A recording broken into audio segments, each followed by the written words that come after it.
welcome to the 6-5 Summit. I'm Shelley Kramer, one of the founding partners and a principal analyst here at Futurum Research. And on behalf of my team at Futurum and the team at Moor Insights and Strategy, welcome. We're glad to have you.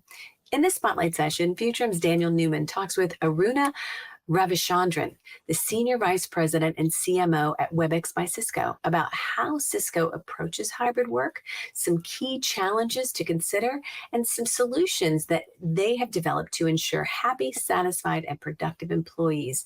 I can promise you, it's some pretty exciting stuff.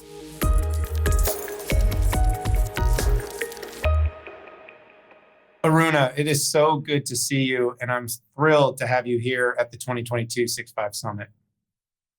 I am so excited to be here with you, Danielle, and really looking forward to this call.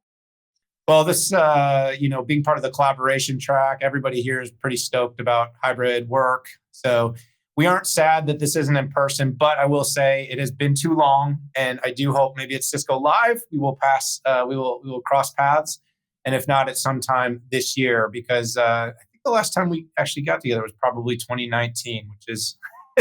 It's just sad how fast this time has gone, but I guess it's also good, right? When time is flying. Exactly, that's right. I definitely hope to see you at Cisco Live, which is going to be there in 2 weeks now. Oh, yep, absolutely. I will be there. I am looking forward. It's great to see these events coming back live, fast and furious. That is one of those things, in you leading the part of the business and being involved in driving the future of these. Hybrid versus in person, but everybody went back to doing in person again. So the 6-5 Summit, we stuck to our guns. We are going to continue to do this event remote because we just love the slate of people, including yourself, that we're able to get together. But, hybrid work, Aruna, is something I think that actually kind of like UCAS or even collaboration kind of means something different to everybody. But I think we can all agree that the pandemic has taught us, whether it's a byproduct of happiness or productivity, that hybrid work is here to stay. And that most companies are going to rebalance their productivity, their strategy for work and for dealing with the workforce and for getting things done to be more hybrid in the wake of it. I'm super interested, with you not only doing this every day for Webex and at Cisco, but also doing this every day because you have your team and all kinds of, of people probably in many different locations. Kind of what's your view at the moment on hybrid work? My view is pretty simple, right? Like hybrid work is about flexibility. It's about giving flexible options and choice to all of our employees, whether they want to basically work from home, they want to work from the office, or anywhere in between. The location really does not matter. Because what hybrid work has taught us, especially during the pandemic over the last 2+ years, I have to say, is we can still get all of our work done. Before the pandemic, everybody used to think that if you don't come back into the office, you really cannot get work done. But the 2+ years have really taught us that it's not about where you go, it's about the work you actually do. And so being able to embed, flexibility and experimentation into our practices is very, very important to us. And like you rightfully called out, we at Cisco have actually lived hybrid work, just like the rest of the world. And so our point of view is, give people the flexibility, whether they want to work from home, the office, or anywhere in between, because now technology has become a huge enabler in order to basically help us embrace hybrid work. Yeah, you said a lot of things there that I can certainly relate to. And by the way, our firm also runs hybrid, always have. And that's one of the interesting things too, is that some people are like, oh, this is brand new. No, it's not brand new. And by the way, video has worked really well for a long time. I guess if there's, little, peaks of sun rays that came through what was a really pretty horrific few years with the pandemic, has been that we did transform faster and we did learn to embrace new technologies and we did keep our businesses running. Exactly. In fact, Aruna, I would argue we became maybe even more productive thanks to these tools. Having said that, I'll give you, there's an example right there. I actually think all of the great tools for hybrid work have almost put us on the edge of workaholics, even those of us that don't mean to be. And, working too much. So there's a challenge, for instance, that I see with remote work, but I'm kind of curious, with remote and with hybrid work, sort of what are some of the challenges you're seeing? Because it's not all perfect. Oh, totally. So hybrid work is not like going back to the pre-pandemic days, I would say it's both different and much more harder than what we've actually seen before.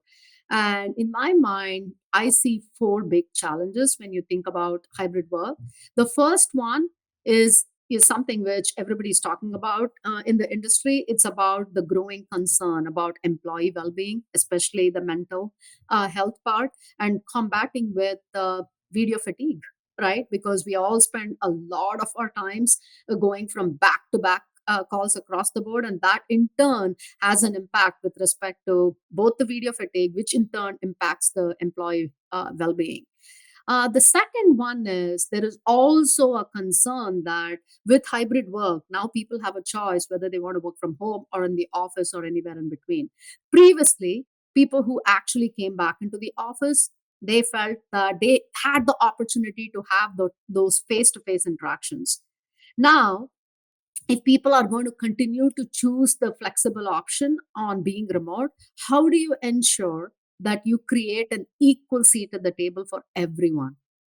Those people who are coming back to work should not be treated as priority employees or first class citizens, right? Like, we want to make sure that we continue to provide a very inclusive environment, and it's not about where you work, it's about what you do. And so that is another important element when you think about hybrid work.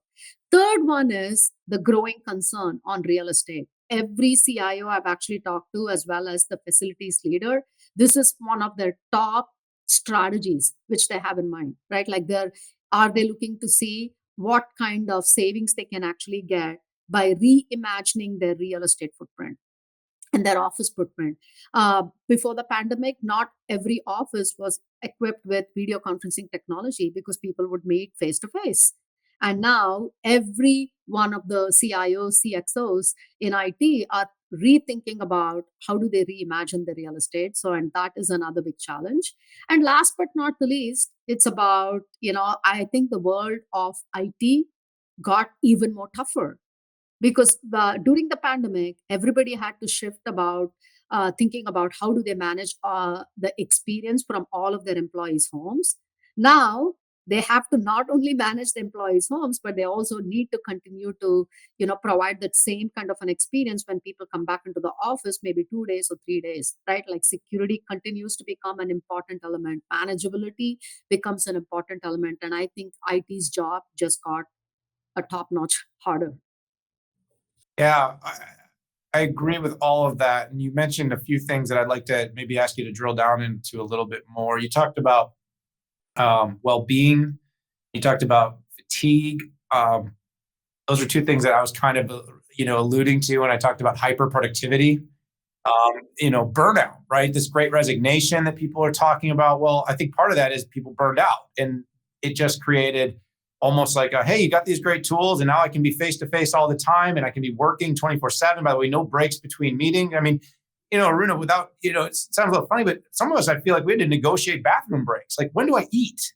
Because it was like, if there was a spot on your calendar, people would fill it. And of course, there's a little bit of like, yeah, be proactive, block out time and stuff like that. But there's also like this, hey, I want to be good at my job. And of course, when everyone was worried about job security and all. So talk a little bit about how you kind of tie those things and how you manage to communicate the challenges related to the well-being and meeting fatigue. So when you think about meeting fatigue, in my mind, it's like a cognitive overload, right? Like, people start to feel drained because they go from back to back to back meetings across the board. In fact, I myself is one of the people who actually went through that, because when we shifted to working from home during the pandemic, there were no best practices in terms of how do you basically manage your calendar. And we also did a recent study, and we found that 95% of workers have experienced video fatigue. And this also requires some kind of changes to the company culture, as well as being able to leverage the technology in order to reduce fatigue. So, if I have to reflect on what we have done here at Cisco, especially from a technology perspective with Webex, I think in the middle of the pandemic, when the whole video fatigue was really real and a lot of people were experiencing that, we actually created a partnership with Thrive Reset. Have you heard of Thrive Reset, Danielle? Or I'm happy to give you a little bit of an incremental color around that. Well, just for everyone out there. Okay, so Thrive Reset is an app which is owned by Aruna Ravichandran's company. And what that particular app does is we now have a deep integration with the Thrive Reset app, and I actually use the app. So that way, I don't schedule 1 hour meetings. I basically schedule like 45-minute meetings or 50-minute meetings, and I give myself a 10-minute break. And then I launch this Thrive Reset app, and I have the opportunity to basically get the 10-minute break to basically do something of my choice. In my case, I practice meditation. So it gives me an opportunity to bring up the app and then do a breathing exercise, right? So, and what's research has shown that 10-minute break, which you actually take between meetings, has a tremendous amount of impact in terms of your mental health. And so, was that something which we all knew during the pandemic? Not at all. As this whole concept of meeting fatigue and burnout became real, the technology basically started to have a lot of additional transformation. And that's why we created this partnership with the Thrive Reset app.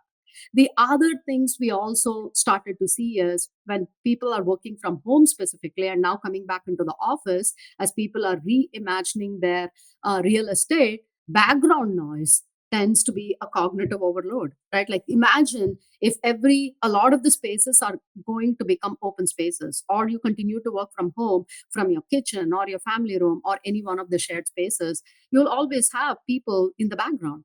So that becomes a cognitive overload as well. And given that we purpose built technology to completely eliminate background noise as well as background voice. Eliminating background noise is a big deal. So, for example, if I was sitting in the kitchen right now and you had a blender, you would not hear even 1% of the blender. Or if I'm working in the kitchen and my kids or my husband are talking in the background, I can optimize for my voice only, which means that while they can see the people in the background, they can only hear my voice. Right? So those were some of the big technology advances we actually did. And again, improving the video quality. That has to be there. Before the pandemic, very, very few people would join a video call. Now, video is given. Everybody joins a video call across the board. And so the quality of the video is also very, very important. And those are some of the key things we have personally done in order to basically tackle this first world problem, which is about employee burnout as well as meeting fatigue. In addition to that, like I said, you also have to have cultural changes as well. So, for example, at Cisco, we have a day for me. In addition to the existing PTO days we actually get, our CHRO Fran has given us 4 incremental days just to focus on ourselves. We recently had our me day in 3rd week of May, and we're going to get another one in a couple of weeks in June. And I can tell you that every employee here at Cisco has tremendously appreciated the opportunity to have those incremental days so that they can focus on their employee well-being, they can connect with their family members. And so those are some of the cultural changes we have implemented. And last but not the least, it's about trust. If you really have to embrace hybrid work, it's about empowering your employees, making sure that you build the trust with your leadership team so that they can in turn, walk the walk and talk the talk. Ooh, yes, Aruna. So you covered a ton of ground there. And by the way, I don't do the meditation, but I do. I have a little sofa outside my office here, and I have like a 10-minute nap thing. And I'll like take a 10-minute, and I'll literally, if I'm like get done with a meeting and I have like 7 minutes, I will literally go lay flat, set my timer for 7 minutes, and I will like close my eyes. And it's amazing sometimes, even in just that little bit of time, how you open your eyes and you're just like, you really didn't sleep, but you're just like having that moment of sanctity and the amount of value in that. And so I hope that's, coming through, and it's our responsibilities as business leaders to, talk to our teams about it. Hey, this is a lot. And we know the pressure. We know the amount of meetings that you can take on in a given day. You have to pace yourself. You have to balance yourself, work to your objectives. Don't work just because there's hours in the day to work. And, that, by the way, for a lot of managers, that's really hard. to like not see everyone working all the time, but productivity comes from different things. So, you cover a lot of ground. I like that you talked about equity of meetings. I mean, that's such a big thing. We talk about equity in the enterprise. Well, equity within the meeting itself is another really big topic. And then you also sort of alluded a little bit to this real estate conundrum. And just if I can just add a little bit to that, Aruna, is companies are not going to just stop meeting in person, stop doing things in person, and stop doing events in person. I think you and I would agree to that. I think we're going to be more thoughtful and reflective. Like, do we need all this space? Do we need to have all these buildings? Like, how can we use space more efficiently? How can we be more, planful in the way we lease space, use space, where we put our buildings, how we allow talent to participate, and from where. I did want to kind of dig in a little bit to the IT narrative. Cisco's always had such a strong root in IT, Aruna. What is in your mind, sort of the role that IT is playing in hybrid work versus just these collaboration solutions? Like I said, I think hybrid work actually made it much more tougher for IT because if you think about it now, IT has to basically think about managing all of their employees' homes. So, for example, during the pandemic, we actually shifted to managing the experience for 80,000 employees, which means 80,000 homes across the board.